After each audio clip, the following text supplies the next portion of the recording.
গরম পানির হাঁড়িটা আমি পাশের চুলার পরে রেখে আমি এখন সরিষার তেল দিচ্ছি, যেহেতু সরিষার তেল দিয়ে গরুর গোশটা রান্না হবে। আমার 2 কেজি পরিমাণ গরুর গোশ, যেহেতু তেলটা একটু গরম হওয়ার পরেই কিন্তু আমি সব মশলা দেব। আসলে বেশি মশলা দিলেই যে গোশ টেস্ট হয়, মজা লাগে, সেটা না। আপনি পরিমাণ মতো আপনার যতটুকু লাগে সেইভাবে দিয়ে রান্না করবেন। আসলে রান্নার উপরেই টেস্ট ভালো মন্দ বোঝা যায়।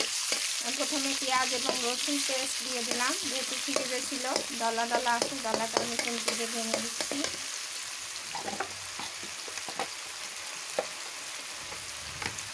আদা পেস্ট দেবো,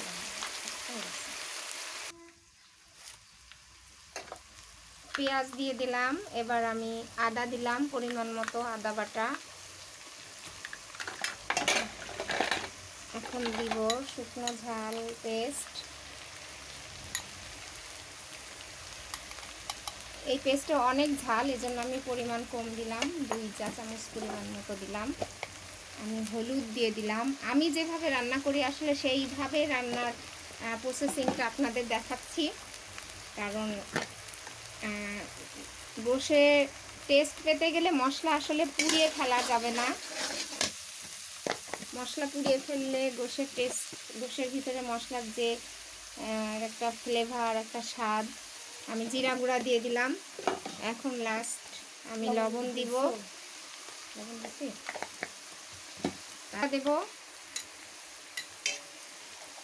গরম মশলা গুঁড়া, যেহেতু কষানোর আগ মুহূর্তে একটু দিব, আর সেই জন্য এখন একটু পরিমাণে কম দিলাম। আমি এখন একটু নাড়িয়ে গোশগুলো সব উঠিয়ে দিব।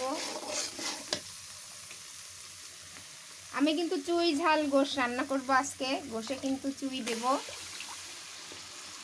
চুইটা যেহেতু দেশি চুই, সফট, আমি কষানোর পরেই চুইটা দেব, এখন দেব না।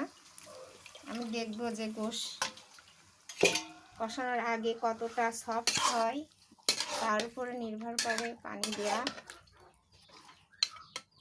গোশটা ভালোভাবে নাড়িয়ে অল্প একটু পরিমাণে পানি দিয়ে আমি গোশটা ঢেকে রাখবো, যে ওই পানিতেই গোশটা কিন্তু সেদ্ধ হয়ে যাবে, কষানো হয়ে যাবে। এবং পরে যখন যদি ঝোল রাখতে চাই, আমি তখন গরম পানি দিয়ে, গরুর গোশে আমার মেয়ে আলু খেতে পছন্দ করে, 2-1টা আলু দেব এবং চুই দিয়ে। আসলে আপনারা শেষ পর্যন্ত থাকবেন, আমি দেখাবো আমি কিভাবে রান্না করছি। রান্না দেখে যদি জিভে পানি আসে, চলে আসবেন আমাদের বাড়িতে, আমি আপনাদের খাওয়াবো গরুর গোশ রান্না কাঠের চুলায়।